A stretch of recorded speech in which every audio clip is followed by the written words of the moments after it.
જય હિન્દ, જય ભારત. ગઈકાલે એક ખૂબ જ દુઃખદ સમાચાર મળ્યા સમગ્ર ભારતના વિદ્યાર્થીઓ ભાઈઓ બહેનો માટે. જે સમાચાર ભારતમાં સર્વોચ્ચ ગણાતી એક્ઝામ એવી નીટની એક્ઝામ જે ગઈકાલે રદ કરવામાં આવી. આ નીટની એક્ઝામ ગઈ તારીખ 3 મે 2026ના રોજે લેવાની હતી. સમગ્ર ભારતભરમાંથી 22 લાખ વિદ્યાર્થીઓએ આ પરીક્ષા આપી હતી.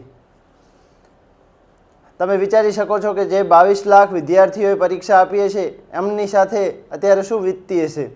જેમાં ઘણા બધા વિદ્યાર્થીઓ 2 થી વધારે વર્ષથી આ તૈયારી કરી રહ્યા હતા આ પરીક્ષા માટે. ગઈ સાલ પણ આવું ને આવું થયું હતું, નીટની પરીક્ષા રદ થઈ હતી.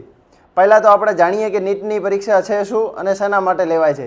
નીટની પરીક્ષા એ ભારતની સર્વોચ્ચ ગણાતી એક્ઝામ જે વિદ્યાર્થીઓને મેડિકલ શાખામાં પ્રવેશ આપે છે. જેમાં આ નીટની એક્ઝામ ક્વોલિફાઈડ કર્યા પછી વિદ્યાર્થીઓ MBBS, BHMS, BMS, BDS, BSc nursing આવા અનેક પ્રકારના કોર્સમાં વિદ્યાર્થીઓ સારા માર્ક્સ મેળવી અને એડમિશન મેળવતા હોય છે. જો આવી પ્રોફેશનલ એક્ઝામોના પેપર લીક થશે તો વિદ્યાર્થીઓના ભવિષ્યનું શું? મારા માનવા મુજબ તો નીટની એક્ઝામ એ UPSC અને GPSC લેવલની એક્ઝામ હોય છે, જે ખૂબ ટફ એક્ઝામ હોય છે અને ખૂબ મહત્ત્વ ધરાવતી. કારણ કે આ પરીક્ષા આપ્યા પછી વિદ્યાર્થીઓ જે શાખામાં જતા હોય છે ત્યાં ખૂબ મહત્ત્વની શાખા છે આપણા જાહેર જીવન માટે. જેમાં આરોગ્ય ખાતું એ બહુ જ મોટી જવાબદારીવાળું ખાતું કહેવાય. જો આવી જ પરીક્ષાઓમાં કૌભાંડ થશે અને પેપર લીક થશે તો આ પેપર લીક થવાના કારણે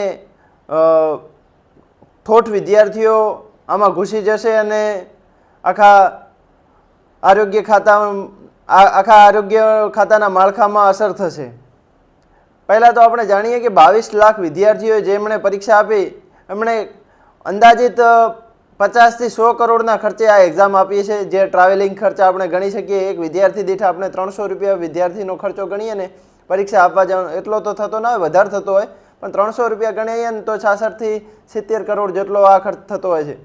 સરકાર બસ સ્ટંટબાજી કરવામાં નંબર 1 હોય છે. જ્યારે આવા કૌભાંડો બહાર આવતા હોય છે, આવા પેપર લીક થતા હોય છે, ત્યારે આપણે પ્રશ્ન ઉઠાવીએ ત્યારે અત્યારના અંધભક્તો જે કંઈ જાણતા નથી, એમને નીટનો એન પણ ખબર નથી કે નીટ શું છે, એ લોકો અત્યારે સરકારનો પક્ષ લઈને બેઠા છે.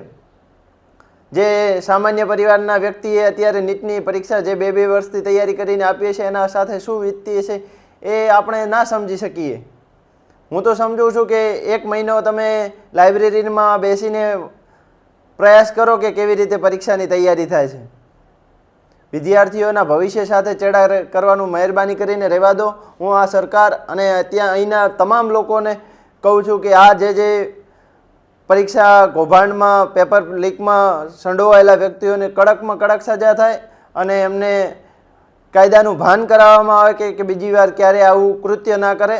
અને સરકારને પણ વિનંતી છે કે હવે પછી જો આવા કોઈ પેપર કાંડ બહાર આવશે, પેપર લીક કાંડ આવશે તો સહેજ બી ચલાવી લેવામાં નહીં આવે. અને મહેરબાની કરીને વિદ્યાર્થીઓના ભવિષ્ય સાથે ચેડા ન કરો. બસ એટલું જ. જય હિન્દ, જય ભારત.